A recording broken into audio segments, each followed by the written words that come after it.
Hello friends, जैसा कि आप सब जानते हो हमारा अकाउंटेंसी का पेपर 24 फरवरी 2026 को होने वाला है और सभी जगह सिलेबस ख़त्म हो चुका है। स्कूल्स में, कोचिंग्स में प्री बोर्ड्स का टाइम चल रहा है। ऐसे में अब यहाँ से जो हमारे पास टाइम बाकी है लगभग 2 महीने का, हम उसमें क्या करेंगे?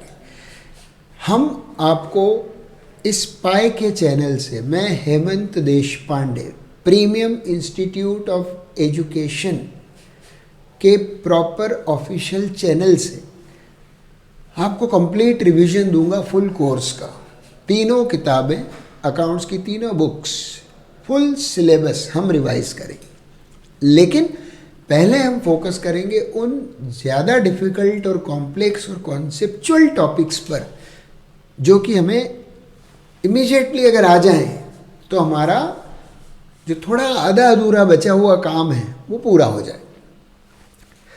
इस प्रोसेस में हम शुरू करेंगे सबसे पहले इशू ऑफ शेयर्स से। कंपनी अकाउंट्स वाले चैप्टर से हम स्टार्ट करेंगे।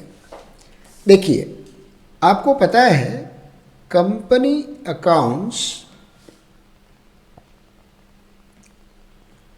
जो एक बुक है जिसको हम वॉल्यूम 2 बोलते हैं, अकाउंटिंग फॉर कंपनीज, इसमें 2 चैप्टर्स हैं, शेयर्स और डिबेंचर्स, राइट। और शेयर्स का वेटेज कंपैरेटिवली ज़्यादा है, डिबेंचर्स का वेटेज कंपैरेटिवली कम है। पूरी बुक 24 मार्क की है, right. Book 2 volume 2 part A का वॉल्यूम 2 24 मार्क का है। इसमें एक टॉपिक है forfeiture of shares, right? आप जानते हो बच्चों को जनरली, मतलब मैं कोई बुरा मत मानिएगा, हो सकता है कुछ बच्चे ऐसे ब्रिलियंट हो, गॉड गिफ्टेड हो, जिनको कि कोई दिक्कत किसी भी टॉपिक में नहीं है। लेकिन मैं बात कर रहा हूँ मेरे जैसे बच्चों की जिनको कहीं थोड़ी थोड़ी सी दिक्कत है। तो आप जानते हो ये topic forfeiture of shares and reissue of shares थोड़ा सा कष्ट देता है।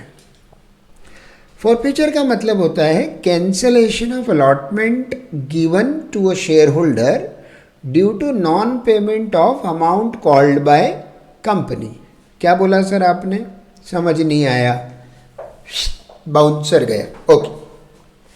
जब कोई शेयर होल्डर कंपनी के द्वारा मांगे हुए पैसों का भुगतान यानी पेमेंट नहीं करता तो कंपनी एक प्रॉपर प्रोसीजर फॉलो करके, एक प्रॉपर नोटिस देके उसको दिया हुआ अलॉटमेंट कैंसिल करती है, यानी उसको दिए हुए शेयर्स वापस लेती है और उन शेयर्स को किसी और बंदे को रीइश्यू कर देती है। यानी पहले मैंने शेयर्स बेचे, फिर मैंने डिफ़ॉल्ट के कारण वापस लिए क्योंकि उसने मेरे पैसे नहीं दिए, तो मैंने शेयर्स वापस ले लिए और इन शेयर्स को मैं फिर बेचूंगा। तो वापस लेने की प्रोसेस को फॉरफीचर बोलते हैं। कॉन्फिस्केशन, जब्त करना, शेयर्स को जब्त करेगी कंपनी, राइट। अब जब शेयर्स फॉरफिट होंगे तो इसमें 2 पॉसिबिलिटी होती है। कौन कौन सी 2 possibility? Forfeiture of shares issued at par, जो आपने ओरिजिनली पार पे इशू करे थे उनका forfeiture, and forfeiture of shares originally issued at premium, जिनको आपने प्रीमियम पे इशू किया था। आपको पता है डिस्काउंट पे तो इशू कर नहीं सकते, सेक्शन 53 मना करता है। Section 53 of companies act 2013 says that shares can not be issued at discount but they can be reissued at discount, and discount on reissue cannot be more than the balance in share forfeiture account। वाह sir वाह, कितना अच्छा बोलते हो, बहुत fast बोलते हो, हम नहीं समझ पाए, समझोगे धीरे धीरे, कुंचम कुंचम मेरे साथ रहो, समझ जाओगे। कोई भी कंपनी डिस्काउंट पे शेयर्स इशू नहीं कर सकती, एक्सेप्शंस हैं। अभी कोई बोलने लगेगा कि अरे सर वो फलाने टाइप के शेयर्स तो डिस्काउंट पे इशू हो सकते हैं। जनरल पब्लिक को जो शेयर्स हम इशू करते हैं वो डिस्काउंट पे नहीं हो सकते, लेकिन री इशू डिस्काउंट पे हो सकता है।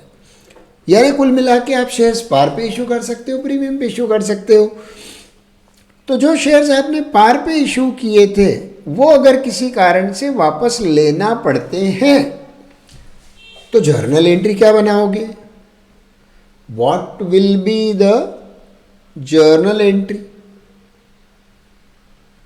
What will be the journal entry for forfeiture of shares?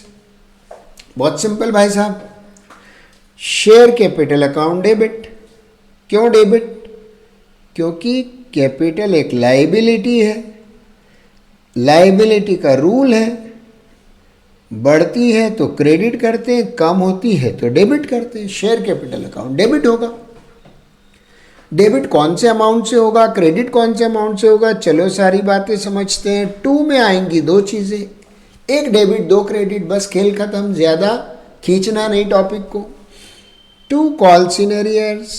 Calls in arrear मतलब वो पैसा जो मैंने मांगा नहीं मिला, जो पैसा मैंने मांगा आपसे नहीं मिला। अगर मैंने call in arrear account books में खोला है तो पहले किया होगा डेबिट, अब उसे कर दूंगा क्रेडिट। कैंसलेशन इफेक्ट सफाया। और जो पैसा मैंने मांगा और मिल गया, मैं इतना सीधा थोड़ी हूँ कि तुमको रिफंड कर दूंगा। बेटा गलती तुम्हारी है, तुम्हारे घर में पीले चावल देने नहीं आया था कि मेरे आईपीओ में पैसा लगाओ। तुमने अपनी मर्जी से डिसीजन लिया, मेरे शेयर्स में पैसा लगाया और मेरे ही कुछ कॉल्स रोक लिए। आपने पढ़े होंगे ना ऐसे questions. Ashok holding 200 shares did not पे अलॉटमेंट, डिड नॉट पे फर्स्ट कॉल, डिड नॉट पे final call, his shares were forfeited by company. तो भाई अशोक, मैं तेरे पास पीले चावल लेके आया था पैसे देने के लिए, शेयर्स लेने के लिए। तूने मर्जी से डिसीजन लिया और अब मेरे पैसे अटका लिए। तूने मेरे पैसे रोके, मेरे पास कम कैपिटल आई, मेरा काम अटक गया ना यार भाई। मेरे को आगे बिजनेस करना है, फंड चाहिए, तेरे को ओनरशिप दी मैंने और तूने ओनरशिप के बावजूद ये हाल किया। तो जो पैसा तूने मुझे दे दिया है मैं तेरे को वापस करने वाला नहीं हूँ। उस पैसे को मैं डकार जाऊंगा, हड़प लूंगा, जब्त कर लूंगा, रख लूंगा अपने पास, लेकिन मैं अपने लिए यूज नहीं करूंगा उसको। मैं उस पैसे को जब्त करके जब शेयर्स को रीइश्यू करूंगा तो वहां पे अगर कोई डिस्काउंट देना पड़ा तो उसमें इस्तेमाल कर लूंगा मैं। 2 शेयर फॉरफीचर अकाउंट। वाह सर ठीक है, बहुत बढ़िया, आ गया समझ में। अब सर अमाउंट भी बता दो यहाँ क्या क्या भरेंगे। तो बहुत सिंपल है भाई साहब, यहां पर आप लिखोगे कॉल्ड अप फेस वैल्यू, यानी जितना आप अभी तक फेस वैल्यू के नाम से बुलवा चुके हो वो यहां पर लिखोगे। और जो पैसा आपको नहीं मिला वो आप यहां लिखोगे, और जो पैसा आपको मिल गया वो यहां लिखोगे। यानी मैं कहना चाह रहा हूं कि कॉल्ड अप कैपिटल के 2 हिस्से हो जाएंगे, amount received, amount not received. तो बेटा जो अमाउंट तुमने, मान लीजिए कि 50 रुपया तुमने अपने शेयर की फेस वैल्यू थी और उसको पूरा कॉल कर लिया था, तुम्हारे शेयर्स फुल्ली कॉल्ड अप थे, तुमने 50 रुपये कॉल करे थे, उसमें से तुमको 20 रुपये मिल गए और 30 रुपये नहीं मिले।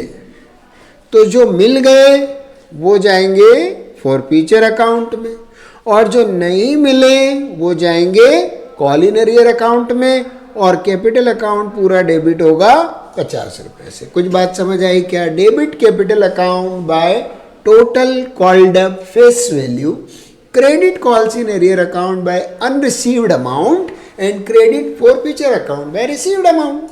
खेल खत्म, एज सिंपल एज दैट। अब क्या है, अगर मान लीजिए इन शेयर्स को मैंने प्रीमियम पे इशू किया था, अगर मैंने इन शेयर्स को प्रीमियम पे इशू किया था तो 2 बातें हो सकती है, premium received, premium not received. यानी अगर ये शेयर्स प्रीमियम पे इशू हुए थे तो प्रीमियम या तो मुझे रिसीव हो गया होगा, SPR रिसीव्ड, या फिर SPR नॉट रिसीव्ड। तो अगर SPR रिसीव हो गया तो कुछ करना ही नहीं, क्योंकि आपको पता है section 52 sub section 2 of companies act 2013 क्या बोलता है, security premium reserve can be used for writing off discount on issue of debentures, payment of premium payable on redemption of debentures and preference shares, writing off underwriting commission, preliminary expenses, share issue expenses, इन जगह पर आप उसको use कर सकते हो। Also to provide funds for buyback of shares and most importantly, बोलो क्या, to issue fully paid bonus shares to existing share holders, to issue fully paid bonus shares to existing share holders. तुम्हारे MCQ में और assertion reasoning में इस type का question आ सकता है, SPR can be used for issuing partly paid bonus shares. बेटा fully paid word हो तो यस बोलना, पार्टली पेड हो तो नो बोलना, तो ये ध्यान रखना। तो सिक्योरिटी प्रीमियम अगर तुमको मिल गया है तब तो तुम्हें इसका कुछ नहीं करना, इस एंट्री में ना डेबिट ना क्रेडिट। लेकिन अगर नहीं मिला, वाह वाह क्या बात कही है, लेकिन अगर नहीं मिला तो इसका मतलब है कि तुम्हारा प्रीमियम का भी नुकसान हो गया। तो क्या करना, चुपचाप से शेयर कैपिटल के साथ सिक्योरिटीज प्रीमियम को भी डेबिट कर देना। Securities premium reserve account also debit, जितना अनरिसीव्ड प्रीमियम है, जो मांगा मगर नहीं मिला वो डेबिट हो जाएगा। यानी कुल मिला के तुम्हारी जर्नल एंट्री में शेयर कैपिटल डेबिट आएगा प्यारे बच्चों, बोलो हाँ या ना, शेयर कैपिटल डेबिट आएगा। क्रेडिट में दो चीजें पक्का आएंगी, एक होगा कॉल्स इन अरियर्स जो मांगा नहीं मिला, और एक होगा शेयर फॉरफीचर अकाउंट जो मांगा और मिल गया। यहाँ आएगा कॉल्ड अप फेस वैल्यू, यहाँ क्या लिखोगे, कॉल्ड अप फेस वैल्यू, यहाँ क्या लिखोगे, अमाउंट नॉट रिसीव्ड, यहाँ क्या लिखोगे, अमाउंट रिसीव्ड। बस इतना ध्यान रखना कि अगर शेयर्स प्रीमियम पे इशू करे थे और प्रीमियम का पैसा डूब गया तो SPR को और डेबिट कर लेना। यानी या तो होगा एक डेबिट दो क्रेडिट, या दो डेबिट दो क्रेडिट, दो डेबिट दो क्रेडिट, या फिर एक डेबिट दो क्रेडिट। ठीक है, आगे सुनो बात को ध्यान से। अगर तुम्हें सिक्योरिटी प्रीमियम का पैसा मिल चुका है तो वो फॉरफीचर अकाउंट में नहीं जाएगा। ये जो फॉरफीचर अकाउंट है ये हमेशा एक्सक्लूडिंग प्रीमियम अमाउंट आएगा। यानी अगर मान लीजिए आपने एप्लीकेशन के 3 रुपये रिसीव किए हैं इंक्लूडिंग 1 रुपी प्रीमियम, तो वो जो 1 रुपया प्रीमियम तुमको मिला है वो प्रीमियम अकाउंट में पड़े रहने देना। यहाँ पर सिर्फ और सिर्फ 2 रुपये जाएंगे जो कैपिटल के तरफ है। मतलब share forfeiture account, share forfeiture account is always credited by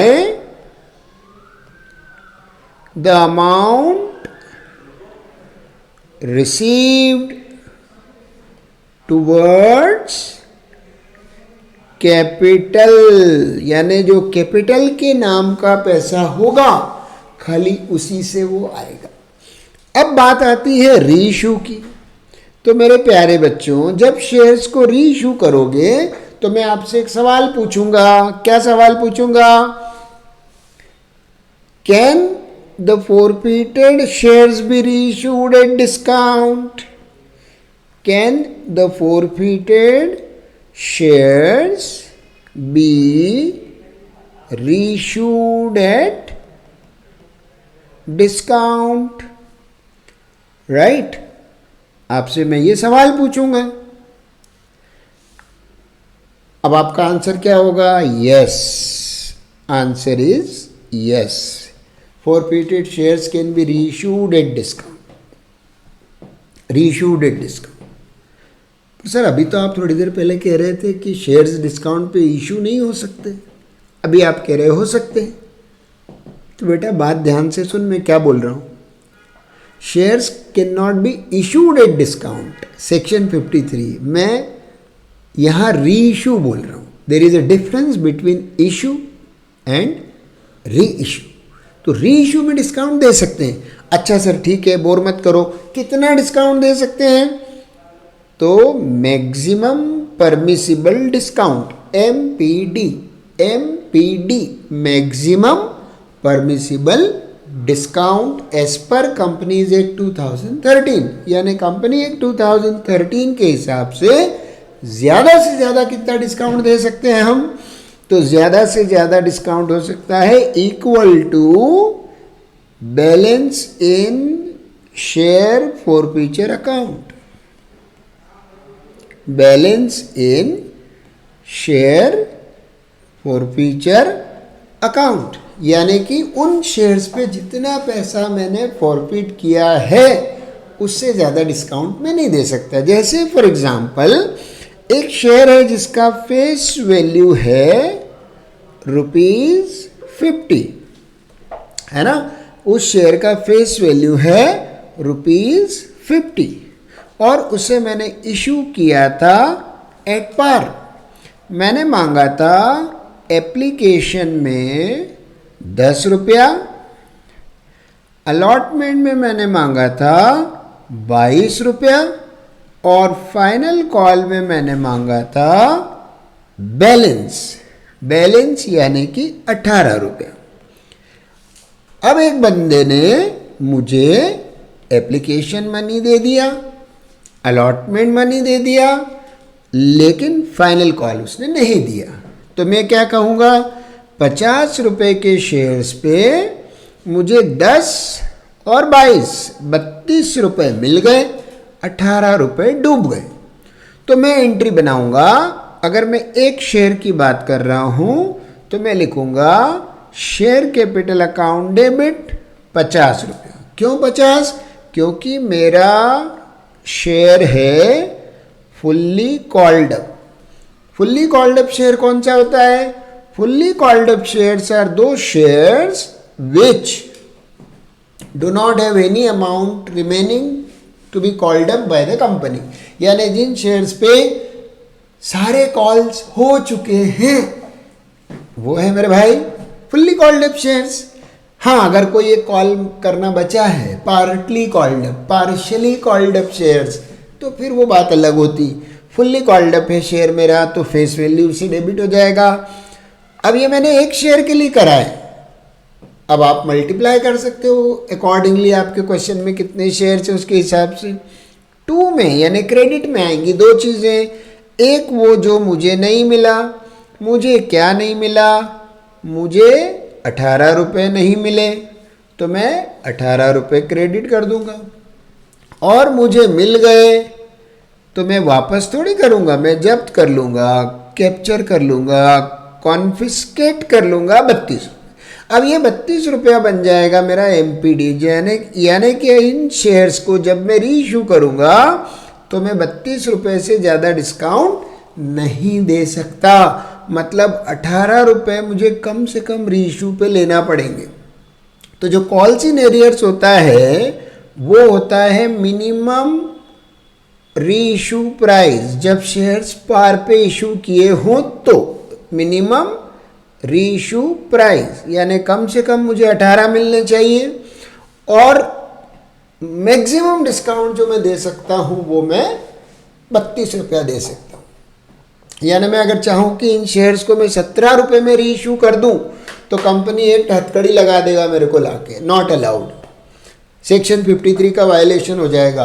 18 पे री इशू कर सकता हूँ, लेकिन अगर मैं 18 पे री इशू करूँगा तो मुझे 32 का डिस्काउंट इसमें से पूरा करना पड़ेगा। तो जब जब हम शेयर्स को मैक्सिमम परमिसिबल डिस्काउंट पे री इशू करते हैं तो कैपिटल रिजर्व 0 आता है। ये याद रख लेना, ये याद रख लेना। क्या याद रखना है? जब जब शेयर्स मैक्सिमम परमिसिबल डिस्काउंट पे री इशू होते हैं CR 0 आता है। लेकिन अगर हमने उससे कम में री इशू करे, जैसे 18 रुपये की जगह मैंने 20 रुपये में री इशू करा, तो मैंने 2 रुपये ज़्यादा लिए, तो मिनिमम री इशू प्राइस से जितना भी ज़्यादा रुपया लोगे वो कैपिटल रिजर्व होगा। इसमें 2 रुपये का कैपिटल रिजर्व बनेगा अगर मैंने 30 में री इशू करे तो मुझे क्वेश्चन बोल रहा है these the share was reissued, एक ही शेयर की बात करें ना, तो share was reissued at ₹30 as fully paid। ये भी एक अलग बीमारी है, कुछ कुछ बच्चों को कंफ्यूजन होता है फुल्ली पेड का मतलब क्या। तो भाई री इशू के समय फुल्ली पेड का सिर्फ एक ही मतलब है रे भाई, अतः माझी से अटक ली, ध्यान रखना। री इशू में फुल्ली पेड का सिर्फ एक मतलब है, capital account to be credited by face value. यानी जब तू री इशू की एंट्री बनाएगा तेरे पास पैसे आएंगे, debit what comes in bank account debit, तो तू बैंक में लिखेगा 30 रुपया, बैंक अकाउंट डेबिट 30 रुपया, राइट। फुल्ली पेड बोला है ना, तो तेरे को अपनी कैपिटल कितने रुपए की बनाना पड़ेगी, जितना तेरे शेयर का फेस वैल्यू था। शेयर का फेस वैल्यू कितना था 50, तो कैपिटल में डालेगा 50, तो कैपिटल में तो डालना है 50, लेकिन मिले तो सिर्फ 30, तो 20 का हो गया घाटा, नुकसान। डिस्काउंट कहाँ से पूरा करेगा? शेयर फॉरफीचर अकाउंट से पूरा करेगा, 20 रुपए का लॉस। अब तेरे पास कितनी संभावना थी? 32 का डिस्काउंट देने की संभावना थी। तूने कितना डिस्काउंट दिया? 20 का डिस्काउंट दिया। समझ में आ रही बात? 32 का डिस्काउंट देने की जगह 20 का डिस्काउंट दिया। कितने बचा लिए? 12 रुपए बचा लिए। 12 बचा लिए, वो 12 तुम्हारे बन जाएंगे कैपिटल रिजर्व। तो कहाँ से कहाँ ट्रांसफर करोगे? शेयर फॉरफीचर से 12 रुपए निकाल के कैपिटल रिजर्व में ट्रांसफर कर देना। सर ये जरूरी है क्या फॉरफीचर से कैपिटल रिजर्व में ट्रांसफर करना? तो हाँ मेरे भाई जरूरी है। 2 कारण है। कारण नंबर 1, कैपिटल रिजर्व तुम्हारा कैपिटल गेन से बनता है। ये तुम्हारा जो 12 रुपया हुआ ये कैपिटल गेन है, और कैपिटल गेन को पीएनएल अकाउंट में नहीं डालना चाहिए, उसके लिए एक स्पेसिफाइड अकाउंट होता है जिसका नाम है कैपिटल रिजर्व। दूसरा कारण है कि शेयर फॉरफीचर में पड़े थे 32 रुपये, मैंने उसमें से वापर लिए 20 रुपये, 12 अभी भी वहाँ पड़े हैं। तुमको पता है शेयर फॉरफीचर अकाउंट का सिर्फ एक ही ऑब्जेक्टिव है, री इशू में डिस्काउंट में काम पड़े तो वहाँ से यूज़ करते। तो अगर तुमने फॉरफिटेड शेयर्स को री इशू कर दिया, डिस्काउंट का लॉस पूरा कर लिया तुमने, तो फॉरफीचर का कोई ऑब्जेक्टिव बचता नहीं। फॉरफीचर के जिंदा रहने का कोई ऑब्जेक्टिव है नहीं, उसका खाली एक ही ऑब्जेक्टिव है कि री इशू में अगर कुछ डिस्काउंट देना पड़े तो वहाँ से दे दो। तो सर री इशू भी हो गया तो फॉरफीचर में पैसा अगर पड़ा रह गया तो सड़ जाएगा पड़े पड़े। तो उस पैसे को यूज़फुल बनाने के लिए कैपिटल रिजर्व में डालते हैं, क्योंकि फॉरफीचर से सिर्फ एक ही जगह यूज़ कर सकते हैं, कैपिटल रिजर्व से मल्टीपल जगह पर यूज़ कर सकते हैं, है ना बेटा। तो ये 3 एंट्रीज जो आखिरी की है, फॉरफीचर, री इशू और कैपिटल रिजर्व, ये इंपॉर्टेंट है। इसका मैंने आज आपको बहुत ही हल्का सा बेसिक बताया। अब अगले वीडियो में हम इसके धुआंधार क्वेश्चंस सॉल्व करेंगे। मैं यहाँ क्वेश्चंस रखूंगा पहले से, उन क्वेश्चंस को हम सॉल्व करेंगे। कौन से क्वेश्चंस होंगे? वो सीबीएसई के सैंपल पेपर के क्वेश्चंस होंगे, वो पुराने ईयर्स में पूछे हुए क्वेश्चंस होंगे, प्लस वो आने वाली एग्जाम के इंपॉर्टेंट क्वेश्चंस होंगे। Right? So good bye from Hemant Desh Pandey. Revise करो, नोट्स बनाओ और बिल्कुल चैनल को लाइक, शेयर और सब्सक्राइब करो और देखते रहो। रेगुलरली आपके पास वीडियोस आएंगे। Bye bye.